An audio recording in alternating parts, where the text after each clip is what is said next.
Hello, I'm Cindy Tam, Senior Principal of Global ESG at Slalom. I guide clients of all sizes from various industries in their unique journey to advance their environmental and social commitments and impact. Catering to each organization's specific needs, my breadth of focus spans from ESG strategy and assessment, impact tracking, to responsible suppliers. I'm based in New York City and have been with Slalom for over 6 years. Slalom is a global consulting firm focused on strategy, technology, and business transformation. In 41 markets around the world, Slalom's teams have autonomy to move fast and do what's right. They're backed by regional innovation hubs, a global culture of collaboration, and partnerships with the world's top technology providers, including Salesforce and Tableau, for which Slalom has been a Partner of the Year 8 years running. We're excited to chat with you today about ESG, which stands for Environmental, Social, Governance, and includes a set of metrics and factors used to guide and evaluate practices of an organization and its environmental and societal impacts. Many of these ESG metrics are designed to give us a sense of a company's ability to responsibly and sustainably grow their business and build resilience. Under the environmental pillar, carbon emissions remain a primary focus, but subjects such as waste, water, and chemicals are also seeing rising interest. From the social aspect, some of the more common topics we hear are around diversity, equity, and inclusion, but other areas such as work environments, compensation, and representation are just as key. These not only pertain to a company's employees, but also its partners, vendors, and the community at large. Lastly, under governance, a lot of attention is paid to a company's governance structure and capabilities, particularly around how ESG risks and opportunities are evaluated and managed across all levels of a company. At its core, ESG is about helping organizations sustain the resources required to operate and to foster the triple bottom line: people, planet, profit. As we transition from a shareholder economy to a stakeholder economy, companies are being evaluated for a much larger set of success metrics beyond financial performance. They're paying increasing attention to the voices of their consumers, employees, partners, and communities, in addition to those of investors and government bodies. Demand for responsible and sustainable operations, products, and services are growing more rapidly than ever before, as conscious consumerism and conscious capitalism continue to gain momentum. Businesses around the world are being held increasingly accountable for their role in achieving sustainable development globally. For organizations that are leaning into this opportunity, we've seen ESG efforts strengthen the resilience of the company, attract and retain talents while opening doors to new markets and revenue streams.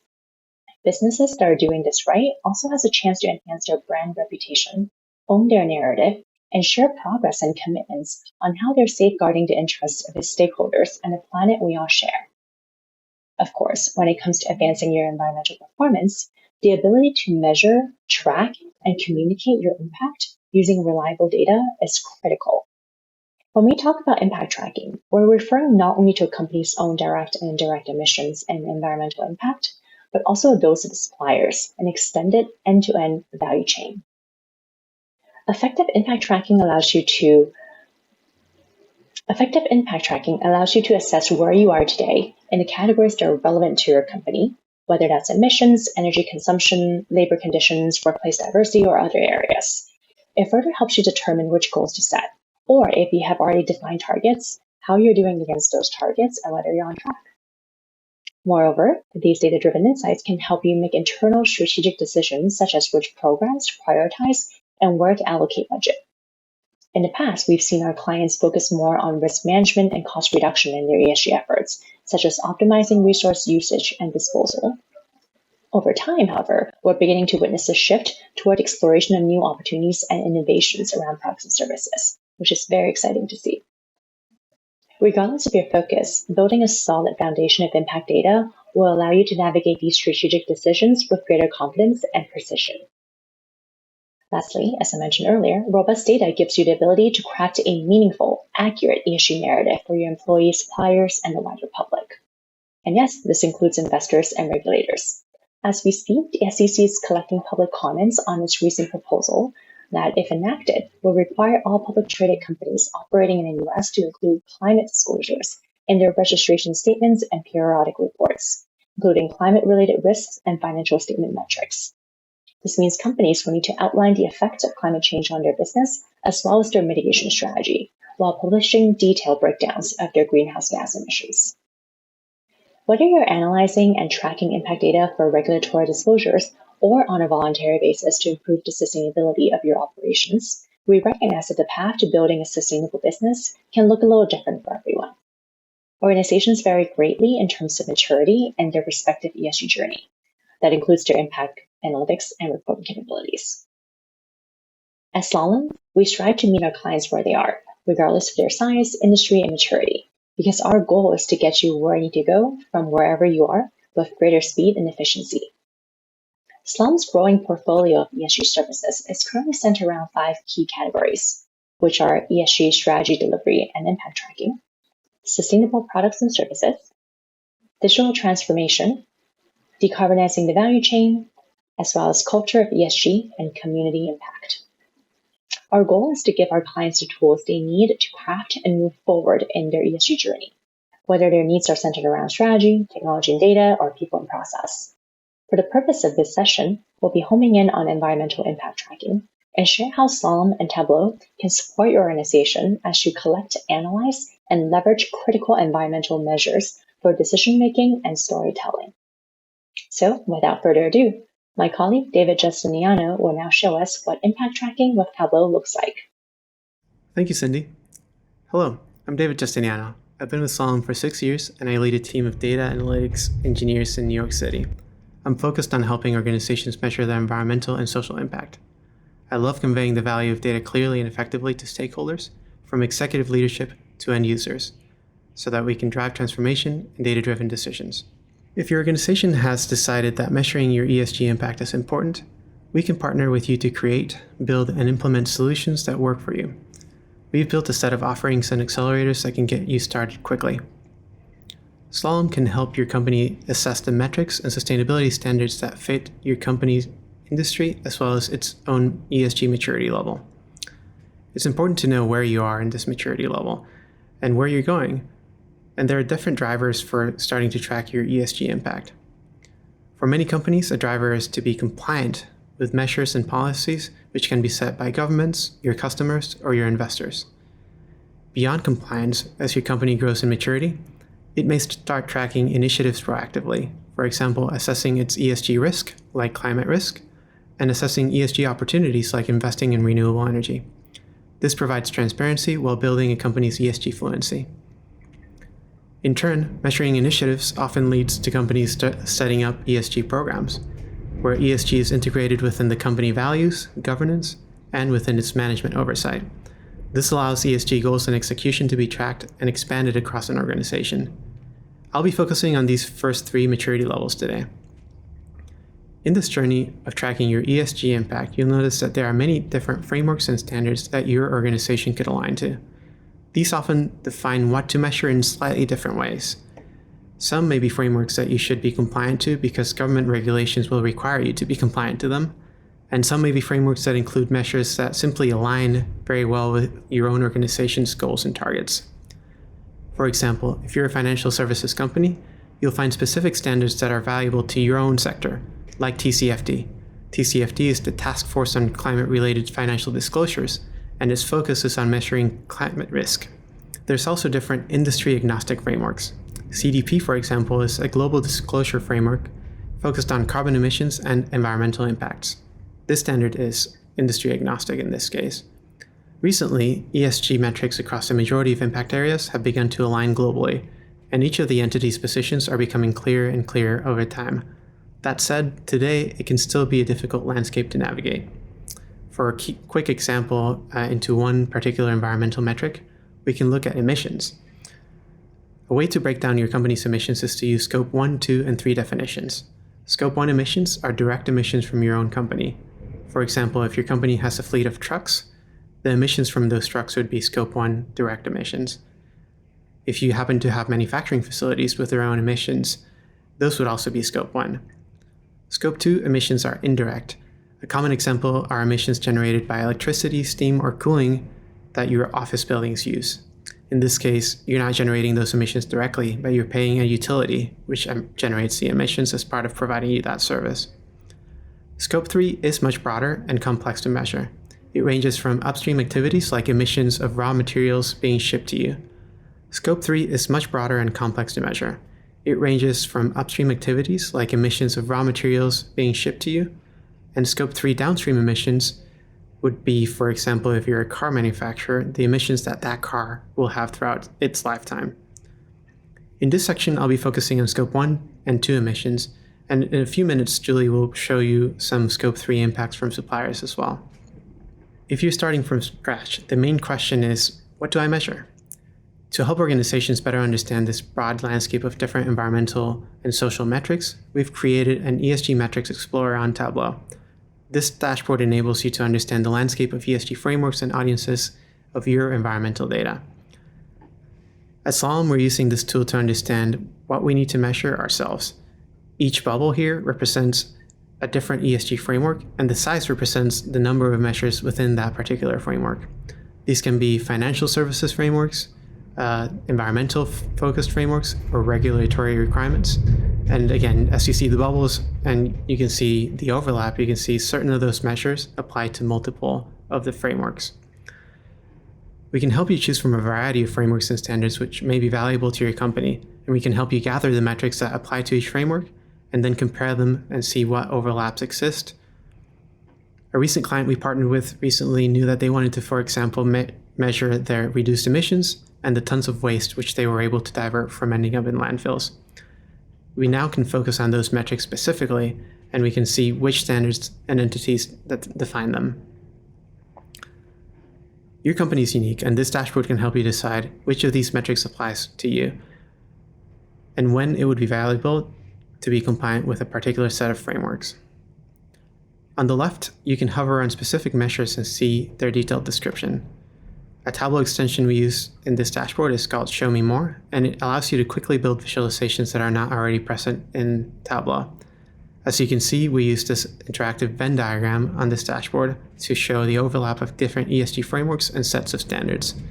This extension was made by our partner Apps for Tableau, which is a market leader in premium Tableau extensions. They develop extensions that solve critical business use cases like better tables, or in this case, better Venn diagrams. Once you have decided on the metrics which your company should track, you can start the work of gathering these into a data set that you can then visualize. Tableau makes it easy for you to understand what you have measured, and it is unparalleled in enabling you to visually track the progress towards your goals. This is an environmental impact tracking accelerator we created with the goal of speeding up time to insights and actions when it comes to ESG metrics. An important piece of having ESG data is to allow your audience to do their own data exploration, and Tableau allows you to set up visualizations such that users can find their own insights and determine the actions that they need to take. You'll find that there are many different levels of audiences for ESG information. Executives get a high-level panorama of the environmental impact of your company, emissions, waste, and water usage as one example of an audience. Another important audience might be your investors, who may want to understand the environmental impact of your company on the planet through the lens of an investor framework. Yet another set of audiences could be your customers and clients. Clients who have pledged to improve their own environmental impact, for example, could have set goals for you as their supplier. And most critically important are the local teams that are on the ground. Giving them a view of their own impacts can help target the biggest impacts where and when they are happening. And critically important, giving your local team members a view of their own impacts can help them target the biggest impacts when and where they are happening, instead of after they have happened. To bring it all together, ensuring the measures that you're tracking are valuable to your organization, you can provide clear level dashboards, which can be used as a tool for local leaders and team members to understand the actions that they can take to make change happen. This accelerator can be set in such a way that it could be focused on the overall picture, or you could use the top filters or even user filters to drill into a specific city or department. You could use user filters to prevent certain teams from seeing other certain teams' information, for example. This dashboard, a dashboard user can focus on understanding and learning lessons from historical data, or they could even start looking into forecasts as well. Forecasts can show the changes that you need to happen in order to reduce your environmental impact in the future.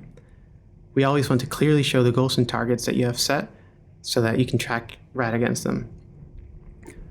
Tableau is very flexible, and with this accelerator as a starting point, we can help you quickly iterate to get to the design that will have the biggest impact and resonate most with your audiences. You can find this dashboard in the Tableau Exchange under accelerators. You can contact us so you can help plug in your own company's data and quickly get a sense of your own company's historical environmental metrics, like energy consumed or the emissions your organization is responsible for. Next, Julie Thompson will walk you through measuring your supplier's impact. Thank you, David. Hello, I'm Julie Thompson, Global ESG Data Visualization Lead at Slalom. I currently lead the data visualization team within the Silicon Valley Data and Analytics practice. My team focuses on bringing insights and designs to clients, ranging from engineering teams to executive audiences.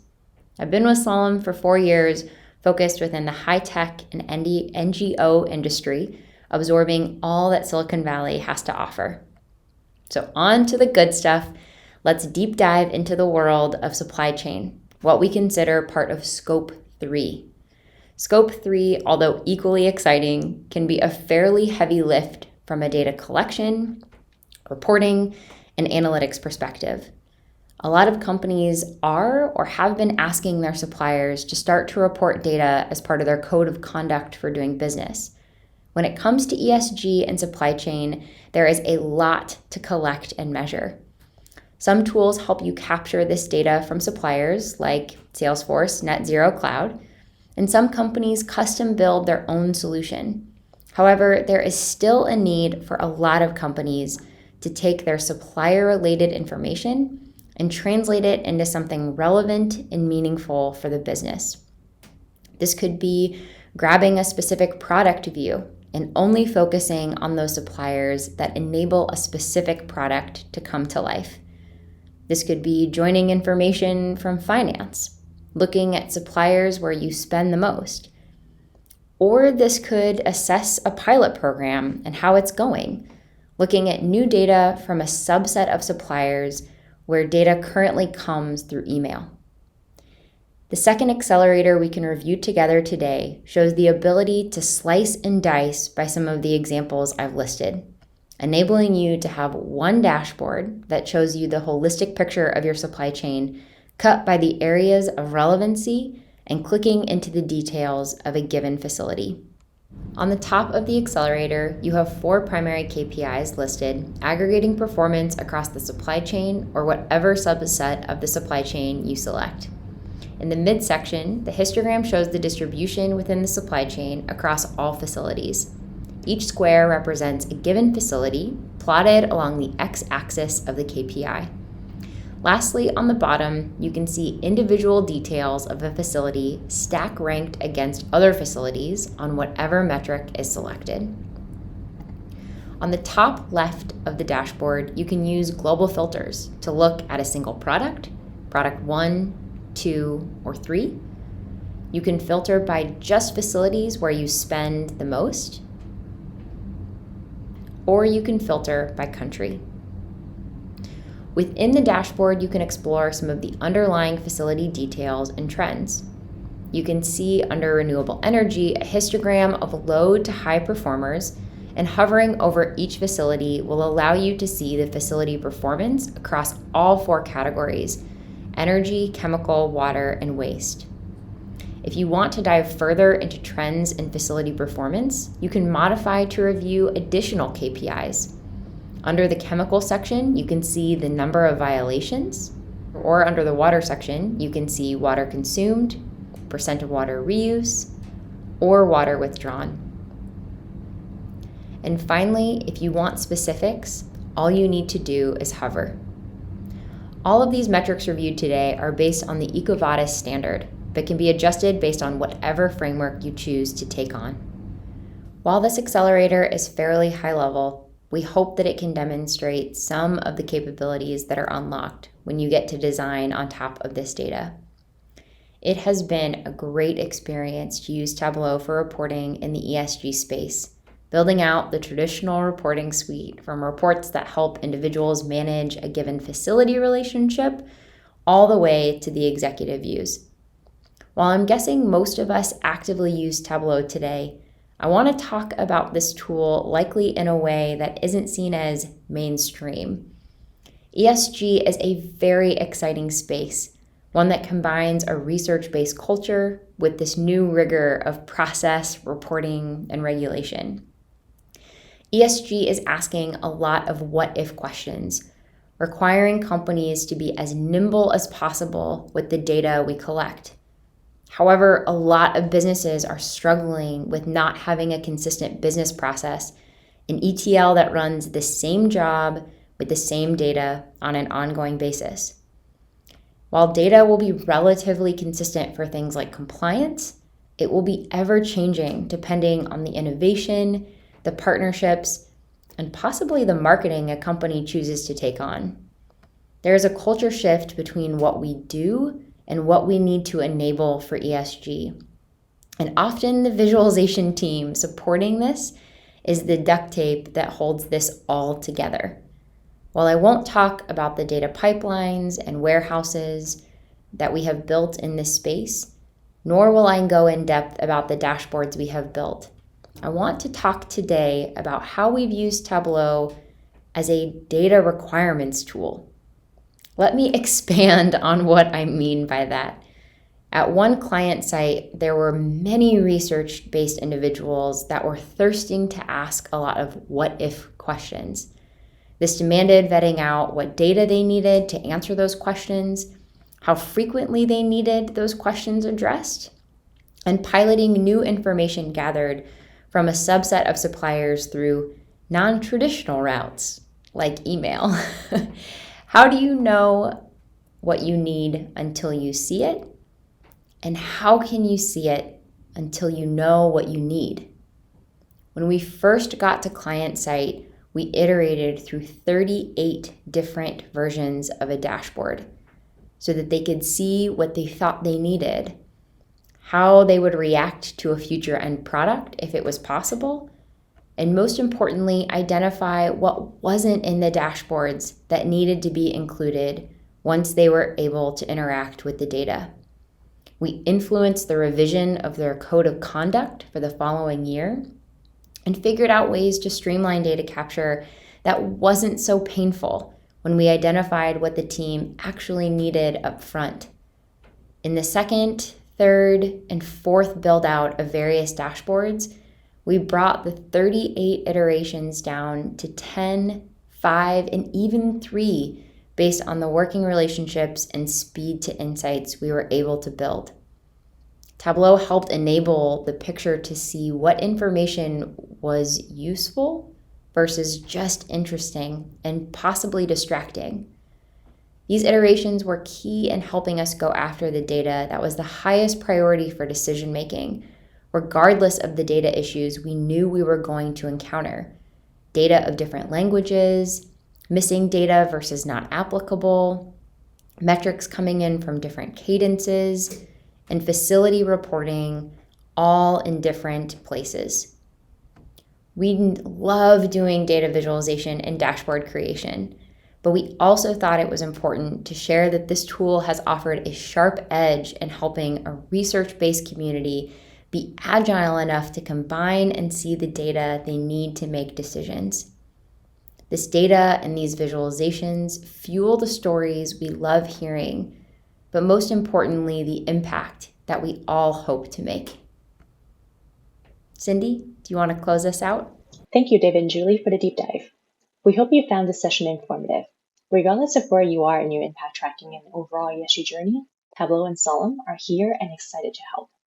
Our offerings are continuously growing and evolving with the pace of the markets and the needs of our clients. So don't hesitate to reach out for a chat on how we can collaboratively and collectively build a better tomorrow. Thank you.